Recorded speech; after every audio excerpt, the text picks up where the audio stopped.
एक लड़की दौड़ती हुई आई और एक आदमी से मदद मांगने लगी, लेकिन वहां खड़ा एक खड़ूस से दिखने वाले काउंट ने उसे डांट कर जाने को बोला। आदमी ने चालाकी से वहां से जाने का नाटक किया। फिर जैसे ही काउंट का ध्यान लड़की पर गया, वो झट से अपने फूल की टोकरी रखकर तीर की तरह फूलों के बीच जा छिपा। जब काउंट लड़की के साथ जबरदस्ती करने ही वाला था, तभी आदमी ने काउंट का पैर पकड़कर उसे धड़ाम से गिरा दिया।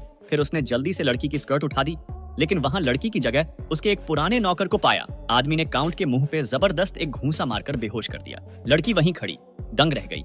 फिर आदमी ने उसे तुरंत वहां से भागने को कहा, लेकिन जैसे ही लड़की बगीचे से बाहर निकली, उसे अपने पिता मिल गए। घबराई हुई लड़की ने अपने पिता को काउंट की हरकतों के बारे में बताया, लेकिन उसका पिता वापस काउंट के पास ले जाने की बात करने लगा, क्योंकि उसे 100 सोने के सिक्के मिलने थे। तभी आदमी काउंट का भेष बनाकर आ गया। पिता थोड़ा शक में जरूर था, क्योंकि उसने कभी नहीं सोचा था कि काउंट काला हो सकता है, लेकिन फिर भी उसने लड़की को उसके हवाले कर दिया। जैसे ही आदमी ने सोचा कि उसने सबको बेवकूफ बना दिया, लड़की के पिता ने उसे रोक कर कहा, अरे भाई 100 सिक्के तो दो। आदमी का दिल धक से रह गया। जल्दी से उसने अपनी जेब टटोली और सिक्के निकालकर लड़की के पिता को दे दिए। फिर आदमी लड़की को जल्दी से लेकर भाग निकला। वे दोनों एक झोपड़ी पर पहुंचे, जहां आदमी थोड़ी देर आराम करना चाहता था। फिर लड़की आदमी से रोमांस करने की सोची और किस करना शुरू की। आदमी डर गया, क्योंकि 70 के दशक में लड़कियों को सिर्फ अपने पति के साथ रोमांस करने की इजाजत थी। लड़की ने कहा कि वो किसी बूढ़े आदमी से शादी नहीं करना चाहती, जिसका पहले से 7 बीवियां हों, बल्कि वो उससे ही शादी कर लेगी। आदमी ने पहले तो मना किया, लेकिन लड़की ने साफ कह दिया कि या तो उसकी बीवी बनेगी या फिर मर जाएगी।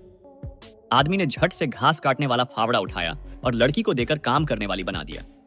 फिर काउंट और लड़की के पिता वहां पहुंचे, लेकिन उन्हें एक जूता दिखा। काउंट ने जूता को लात मारी। फिर वहां काम कर रही लड़की दिखी। लड़की आदमी की तरह खांसने लगा, जिससे काउंट डरकर पीछे हट गया। काउंट ने फिर भी उससे पूछा, क्या तुमने किसी लड़की और आदमी को देखा? उसने नहीं में सिर हिलाया। काउंट और लड़की के पिता जंगल में खोजने चले गए। फिर आदमी और लड़की खुशी खुशी साथ रहने लगे। दोनों रोमांटिक बातें करने लगे। फिर दोनों के बीच सुहाग रात भी हो गई। लेकिन जब सुबह हुआ तो लड़की ने देखा कि उसके पास आदमी नहीं है, लेकिन उसके पीछे काउंट बैठा था। फिर लड़की के पिता उस आदमी को बुरी हालात में पकड़कर लाया और बैठाया। फिर काउंट लड़की को डांट हुए उसको मारने की वाला था। फिर आदमी उसको रोक लेता है। फिर लड़की के पिता ने भी आखिरकार अपनी गलती मानी और बोला कि मुझे सिक्के नहीं, अच्छे दामाद चाहिए, और काउंट को पकड़ कर रखा। फिर आदमी को सिक्के वापस देकर कहा, जाओ उसे खुश रखो। फिर आदमी और लड़की दोनों ने खुशी खुशी जिंदगी बिताई।